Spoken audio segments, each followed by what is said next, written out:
Maria Gastova, 37, is an architect of desire and a curator of consequences. Her name, whispered in the penthouse suites and back alleys of the city, is synonymous with the G.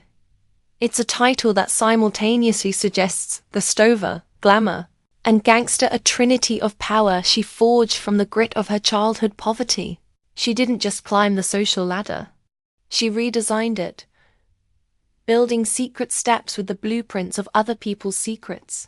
With razor-sharp intelligence and an innate style that makes haute couture look like a uniform, Maria operates as the ultimate shadow broker, a ghost with $1 million wardrobe who moves priceless assets and deadly information. Her life is a meticulously orchestrated ballet between the flashing strobes of high society and the cold, unforgiving neon of the underworld. Her every look, every whispered word, is a calculated move in a game only she fully understands. Tonight the game begins anew. Being installed at 3 a.m., a 45-minute window of vulnerability. Maria sips her vintage champagne, her perfectly manicured hand obscuring the napkin. "Tell your sommelier he has a generous tip coming," she replies, her voice a low, melodic purr. The Baron's collection of Romanov jewels, dismissed as rumors by the public, are about to become a very real target. Under the harsh yellow light of a loading dock behind the Grand Museum, a mountain of a man named Kuzma, one of the city's most feared bouncers, shifts nervously. He's Maria's eyes and muscle in the street.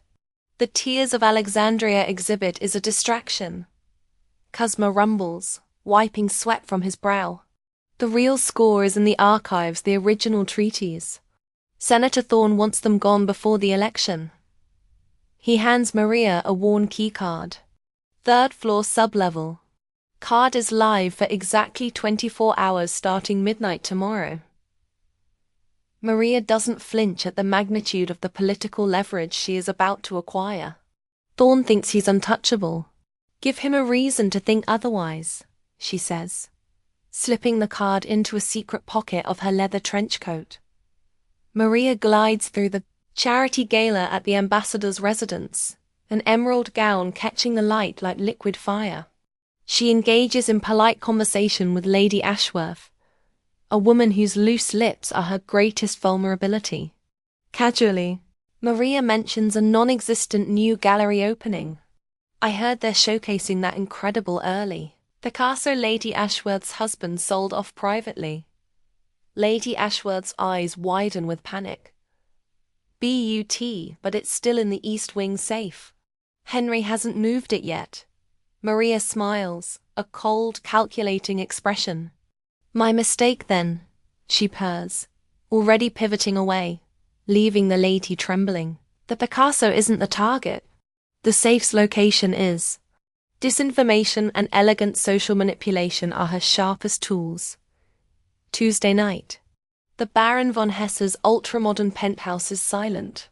Maria, clad in black silk, moves with the grace of a jungle cat, slipping past the partially installed alarm systems. She uses a handheld device to spoof the single operative surveillance camera still running. She finds the wall safe disguised behind a Rothko original. Instead of cracking it, she uses a custom-made key copied from an impression Jack obtained. She doesn't take the jewels. Instead, she replaces them with flawless replicas, leaving behind a single, unmarked white orchid, her signature. The switch is complete in less than 30 minutes. The jewels now belong to the G, a secret asset to be used for future, larger moves. The next day, Maria is in a sterile corporate office, dressed in a sharp business suit. She is meeting with a powerful, nervous CEO, who knows better than to ask how she obtained the packet. She slides across the mahogany table. The packet contains the original, damning treatise from the museum archives, the evidence that could sink Senator Thorne. "These," Maria says, her voice devoid of emotion, "will ensure your company gets the municipal contract, and Senator Thorne is otherwise occupied." The CEO pales, understanding the immense political and financial leverage he's been handed. The price, he whispers. The price, Maria says, collecting her empty champagne glass, is your complete, unyielding loyalty, and the keys to a specific safe deposit box in Zurich. No questions. Maria meets the museum curator, an old, distinguished man named Dr. Alastair, in a dimly lit, upscale cafe. He looks defeated. He was the one who inadvertently provided the security details for the archives, and the keys to a specific safe deposit box in Zurich. No questions. Maria meets the museum curator, an old, distinguished man named Dr. Alastair, in a dimly lit, upscale cafe. He looks defeated. He was the one who inadvertently provided the security details for the archives. A simple lapse in judgment Maria's network exploited. I can't believe the treaties are gone, he laments. Maria smiles gently. They are not gone, Doctor. They are secured, she corrects him. The senator's people would have destroyed them. I have preserved history. Your lapse was a necessary sacrifice. In return, I need one final thing. The genuine authentication papers for the Romanov jewels. Proof the ones the Baron still has are worthless.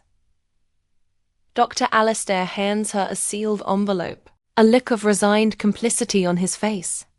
Maria collects the papers, turning a high society heist into a history-preserving political maneuver. Weeks later, Maria is on a private jet, soaring high above the city she conquered. She gazes down at the glittering sprawl, a jewel box she has plundered and controlled.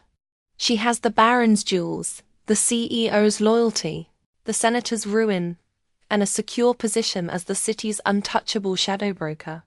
Yet, as the sun rises, casting a cold gold light on her face, her carefully curated glamour cracks for a single fleeting moment. She has everything the world deems valuable, but she is utterly alone, tethered only to the cold logic of her own power. She is Maria Gastova, the Empress of Nothing, ruling over a kingdom of secrets and silk. A sudden, unexpected message flashes on her encrypted phone. The game is over. The message is from an unknown number. No signature, no trace.